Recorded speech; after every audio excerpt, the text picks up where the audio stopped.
This is Rose with Carolina Hoofbeats TV, and I'm really excited to bring you something totally new to our TV show. Rodney and I filmed the finale of each of our colt starters, and we're going to have an interview with each one that's going to tell you kind of blow by blow each round how they selected their horse, the things that they did, and how it all turned out. So the first person that we're going to do is Sarah Chastain. And Sarah was the winner of our colt starting. It was her very first colt starting. And Sarah is from Alabama. So I think you're going to enjoy the show. Stay tuned. The best is yet to come.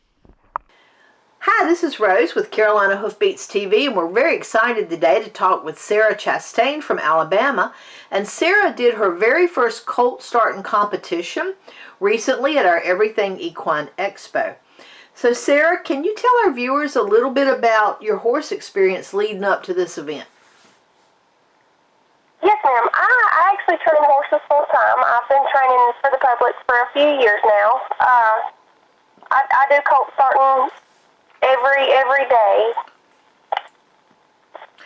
And you know, a colt starting competition is very different than starting a colt at home because you're under tremendous pressure. Everybody's watching. You only have 3 days, and basically you really only have 5 hours before the finale. So what was that like for you? It was very different. I'm most definitely not used to performing in front of a big crowd and having to talk while I'm working. I've had a lot of people come watch me, and I'll kind of explain what I'm doing, and then I'll do it. But I've never had to really talk while I was training the horse. It was a big experience, and it was very much different from training horses at home for sure. Very much so, but you did an amazing job, and you held up under pressure tremendously well. So tell us a little bit about how you picked the colt you wanted to work with. Well, I actually got first pick. We all drew numbers, and I actually got number 1, and I have no clue why I picked this little filly. I seen her, and I thought, okay, well, she kind of looks like a horse that I myself would want to take home and train, and I just picked her. I kind of got lucky with it. Yeah, she seemed like a real sweet girl and real willing, so that was good. She was very sweet, and she was willing, and I don't think she was the best horse there, but I don't think she was the worst one either. I agree. I think I got a really good draw. I agree. All of our horses, by the way, are brought from Lost Creek Cattle Company in Tennessee, and they've been providing horses for the colt starting for about 6 years now. And overall, these horses are well bred, they're good-minded, and people that have purchased them and gone on with them have been very satisfied. So, we're very happy for that partnership. When you got this filly and you got started, tell us a little bit about your first round working with her.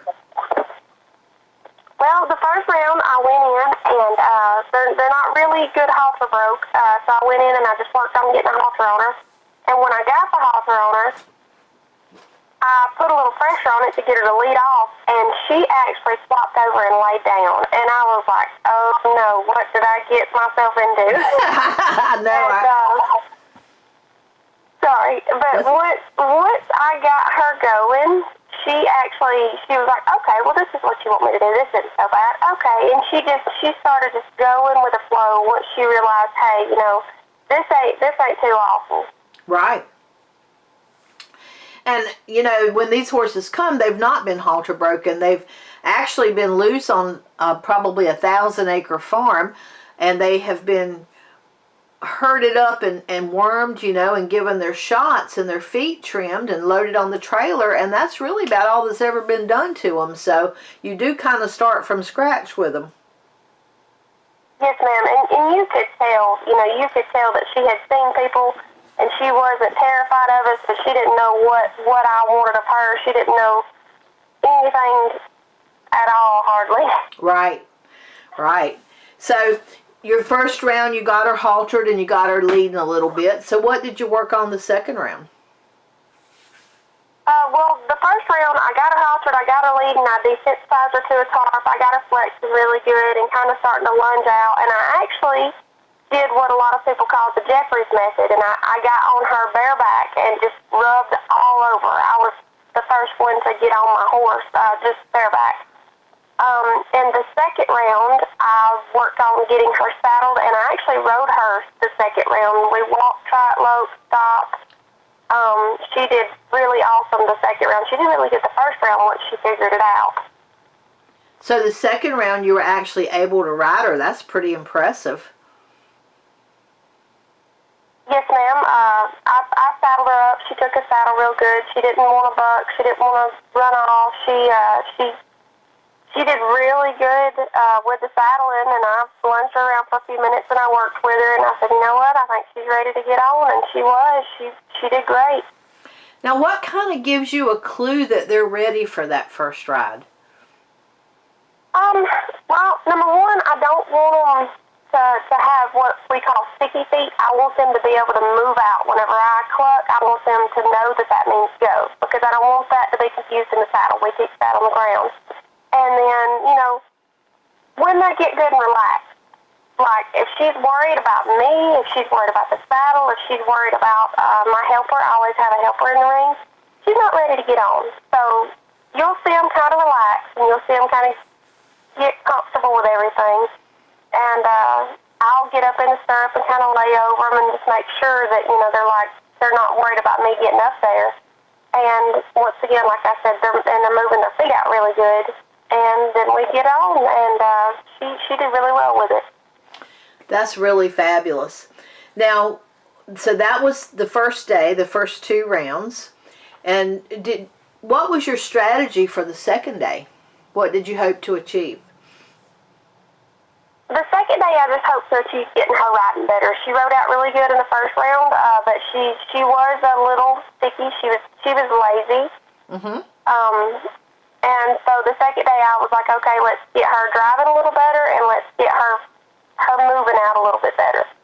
And she was also kind of hard and dull in the face, and I had a bosel on her, and I got her flexing a lot better with the bosel and just turning a lot better with the bosel, and I got her moving out a little bit better, and I actually got her doing that without a helper the second day, the third session. That's just me and awesome. her, and she progressed very fast and very well. So knowing how to read her facial expressions contributed a lot to knowing what to do with her next?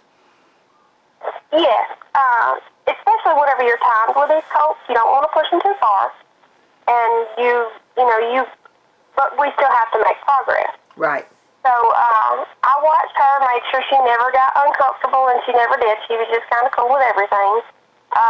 Never got worried about anything, and during the third session, she actually kind of was like, all right, I'm kind of tired of this, and I kind of said, hey, just a little bit more, and got her turning a little bit better, and she kept wanting to pull her head around and go the other way, and I got her turning the way that she wouldn't go. I believe it was to the right, and then I got off. I didn't want to ask too much of her, but I did want to end on a good note and make a little bit of progress, and that is for sure what we did. But for sure, reading the horse has, it's a big part of training, because you never want to ask too little. You never want to ask too much. You never want to try to train on them while they're all worked up, and you want them at a good, steady, being relaxed and working with you.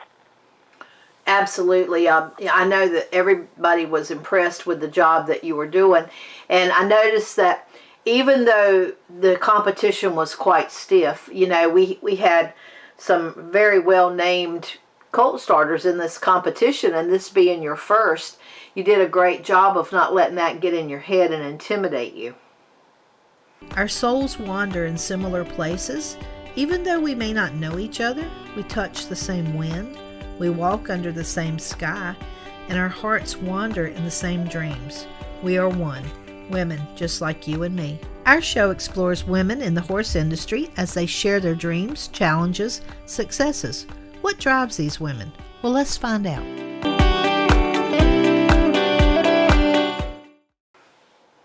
Yes, ma'am. The competition was very stiff. I actually knew a couple of the other colt starters. One of them was the reason I was there. He actually recommended me, and I knew him. I knew how good he was. I knew how much experience he had. And I'm actually really easy to to get in my head. It's not very hard to get in my head at all. So I was very shocked that I didn't let anybody get in my head. But everybody just kept telling me, go in there and do what you do every day, and that's what I did, and it worked out really well. Yeah, we have a good group of people, and even though it is a competition, and the first place prize is $500 and a buckle, so that's no slouchy prize, everybody's willing to help you, and that's always a blessing. They're really nice, and it's a friendly atmosphere.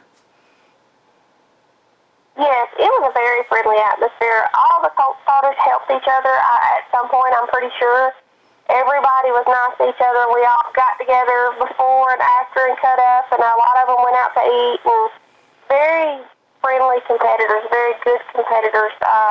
Jeff Cox, I've actually talked to him on the phone since I've left. We talked about a horse I'm having some trouble with. I've got a big Mustang here, and he was like, hey, I seen your post. He said, I just want to call you and let you know what I would do.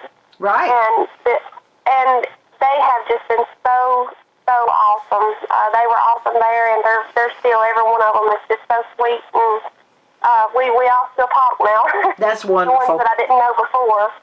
That lifelong friendship is worth so much. Yes, ma'am. That's what Jeff Cox said. He was like, you're not getting rid of me now. There you go. And he's a good guy, and he's got a world of experience. Yes, ma'am. He's a very good guy. So on your fourth round, which would have been like Saturday afternoon, you guys are allowed to leave the ring. Is that right? Yes, ma'am. So tell me a little bit about how that round went. Okay. I got on her and rode around the pen for a minute, and I was like, okay, she was driving great. She was moving out good, and I said, okay, I've got enough control. She's not worried. I said, let's get her out in the open. I think I was the first one out in the open. I think I had the pins for myself for just a minute, and then Carly came out there with me. But she did amazing. She kept wanting to come back to her pen where her buddies were, and I explained to the audience kind of what I was doing. I would get her down there, and I would kind of trot her around, and I would take her away and let her rest. And I got her loping out really good. I got her trotting out really good. She was just looking phenomenal. I believe that's actually the round that she sold. She was the first horse to sell. Yeah. And the man who bought her, he watched her lope out, and I think he went and paid for her. She loped out really good. She loped out just absolutely phenomenal. She'd throw her head down and just look like she was just going with the flow. I remember she looked like she'd been doing it for years. You made it look very easy, even though I know it wasn't. Yes, ma'am. She was a big help, but she did do everything pretty easily. That's wonderful. So now, after your fourth round, you have one round left Sunday morning, and then the finale. And our finale is a 30-minute finale where you have an opportunity to compete on obstacles and really show her versatility and all the different things you've done. So how did you prepare her for that? Well, the fifth round's the last one we get to do before the finale, and in the finale, like you said, they did obstacles. We had to pick up at their feet, and we got a few minutes to do a little freestyle of our own. And in my freestyle, I wanted to kind of make her look like the little ranch horse she looks like, so I actually got a rope during the fifth session, and I prepared her for my freestyle. I roped the bucket and drug it on her for a minute. And this session, I was making sure that everything we had for the finale looked good. She picked up her feet good. She rode out good, and was kind of prepared as best as I could prepare her. And I just kind of worked on any little thing that she had. The fifth session was the only session that I went out there and didn't have a plan, and I didn't go, okay, this is what I want to work on. I got on her and I said, you tell me what you need to work on before we go and do this obstacle course. And she did, and I worked on just a few things, and it went really well. Yeah. It's so important that you read your horse and you feel what that horse is telling you. And I think that's where you excelled in this competition, because at every point you were listening to her more than worrying about winning or more than worrying about the other people. And I think that was your secret for winning. I can agree to that. Whenever I first got in there, like we talked about, it's my first colt starting, and I was kind of like, oh my God, what do I do? Yeah. Whenever I first got in there, I ended my first session. She had done everything I had planned for her. She'd done everything I asked her, and I was like, I'm not going to ask anything else for this little filly. She gave me her all, and I wasted a little time. Yeah. I just kind of loved on her for a minute, and I took the halter off, I think, when we had 2 or 3 minutes left before I had to exit the pen. And I think I exited the pen like 2 minutes early. And right. I got a look kind of from the judges like, hey, and I was like, oh no, I wasted a little time. They might not like that. And the second session, and the third session, I wasted a little time because she had done gave me her all, and I was like, all right, she gave me her all. I don't know if I need to ask any more of her, but I asked enough, and I think it worked out really well. I think she was easy to read. She was kind of easy to kind of tell me, hey, I'm good, or hey, I'm getting a little tired. So I think that helped out a little too. I think so too, and I think that's one strong suit about the judges that we chose for the competition is that they all break colts. And they know that when the horse is giving you everything you need, and whether the timer's ready or not, you stop when the horse is ready to stop. And they're all sensitive to that. And I bet $10 it gave you more points stopping a little early than it would have if you'd have just kept pushing her. Yes, ma'am. Yes, I absolutely loved every judge that you had there. I got the opportunity to talk to every one of them afterwards. And they were all very helpful, and they were all amazing. I loved them. They were very sweet. Probably the best set of judges I've ever got to compete under. Thank you very much. I'm just giving advice and being helpful. And actually, during the meet and greet, of course, nobody knew who I was, and I got to talk to Jerry King. He trains dogs, and I train dogs. And we sat there and talked dogs for an hour, and then he was like, and what's your name? Why are you here? And I was like, I'm the colt starter. And he was like, oh, I'm your judge. Jerry's a wonderful person. Each one of those judges are just very special people, and I respect every one of them immensely. So I'm glad that you felt that way too, because that's important. Yes, ma'am. Yes, ma'am, for sure. So when you went for your finale, who you guys drew to see who went first? Rodney and Rose Cushing have been making jewelry since 2006. Rose was an absolute rock hound and turned her love of gems into a business known as the Sterling Rose. Rodney loved all the technical aspects of building and making pieces of jewelry. He studied hard and he became a master jeweler. Together, their designs are timeless classics treasured by thousands of customers. Join us on a journey as we travel the world to find the most beautiful treasures for you. Our next show will be in Newbern, North Carolina at the Riverfront Convention Center, April 2nd and 3rd. Hope to see you there.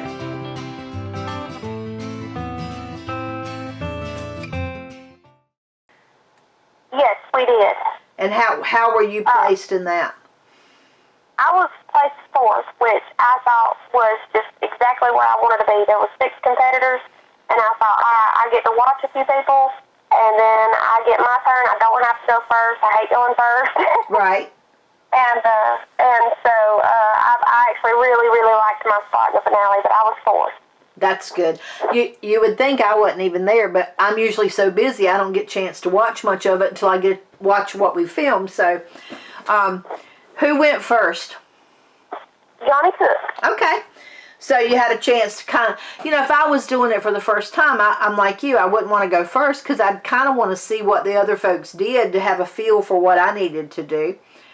So after watching the first 3 compete, and who was second and third? Do you remember? Jeff Cox, I believe, was second, and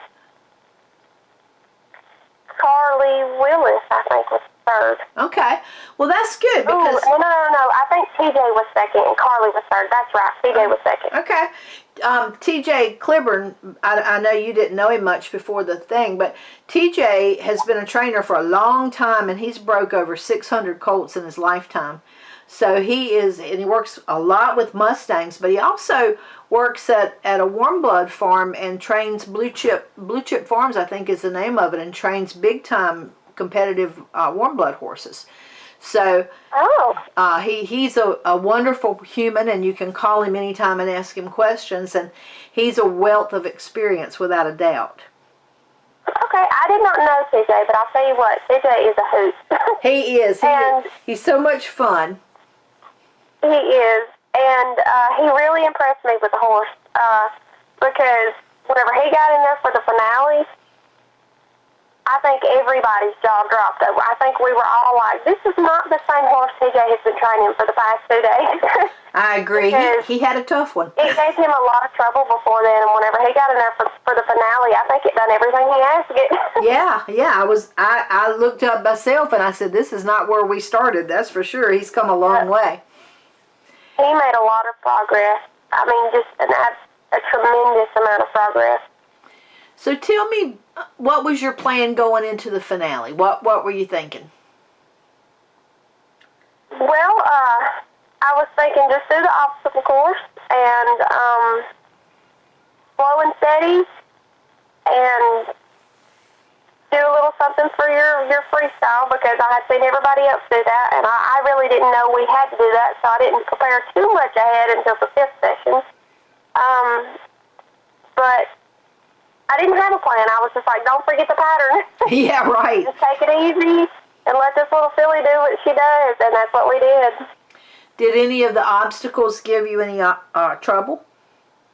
No, she did every obstacle like she had seen them all before. She didn't hesitate on one of them. That's awesome. And what did you do for your freestyle? I swung a rope off of her and I roped a bucket, and then I drove the bucket across a tarp, and I have a whip thing, and it's not like your usual bull whip that you pop. It's more of like a training whip. And I swung that all around her sitting in the saddle, and then I popped the ground with it a whole bunch. Right. And then I dismounted off of her butt. Like I got out of the saddle and pushed myself off of her butt. Cool. Slid down her butt. Right. Well, that sounds like that you did a lot of things. No wonder the judges were impressed, and you won. So what did it feel like to win? It felt amazing. I did not go there thinking I was going to be able to win, honestly, because I had such good competition. And whenever I got off of her, I thought, man, she couldn't have done better. And it was very overwhelming to win. It was not something I had intended to do. I just went to give it my all, and I did, and I'm still in shock from it, honestly. Well, you did an amazing job, and we were very proud to have you. Would you do a colt starting competition again with us? Oh, yes, for sure. I'd love to do more. Good, very good. I'm working on trying to do something in October, and I'll keep you posted on that one. And we may do some other ones, some other places. So, we look forward to having you back for certain. Awesome. I look forward to coming back. I really enjoyed your program. It was really well run, and all the competitors were amazing, and just the setup was great. I don't think there was anything I didn't like, from the announcers to the judges to the pins to how you wrote everything. It was awesome. Thank you very much. That means a lot to me because I don't go to the other expos and check them out, because when I first started this, my husband said, you do what's in your heart and let that lead you. So that's kind of how I do it. I don't know how other people do it, but I try to make it. I'm here for the horse first. Yes, ma'am. So very, very good. Now, one last question. I'll let you go. I appreciate your time this morning. For people looking to get into colt starting competitive-wise, because like I say, it's a different thing than doing it in your yard, What advice would you give them on how to get started and how to have the guts to go for it? I would just go to shows and get used to being in front of the crowd first. I don't have too big of a fear of crowds because I've done a handful of shows. And I would recommend having people who make you nervous come watch you, and you talk to them while you're training a horse. That's a good idea. I think that would help out a lot. And time your sessions. That's a big thing. You get here at home, we're not on the clock. You know, we just do what the horse needs in our own time. You get there and you're on the clock. That makes a big difference. Yeah, very much so. So that's very good advice too. And any recommendations to people on how to keep your calm and cool and focus on your job and not everything going on around you? I'll tell them what Johnny Cook and everybody else told me, and that's just do what you do every day. Don't worry about the other competitors. Don't look at them. Just do what you know how to do, and just do you. Good advice, and Johnny Cook is certainly a good person to take advice from. He has a way with horses without a doubt. Yes, ma'am, for sure. All right, Miss Sarah, well, your buckle's on the way, and thank you for being on the show today. Thank you so much.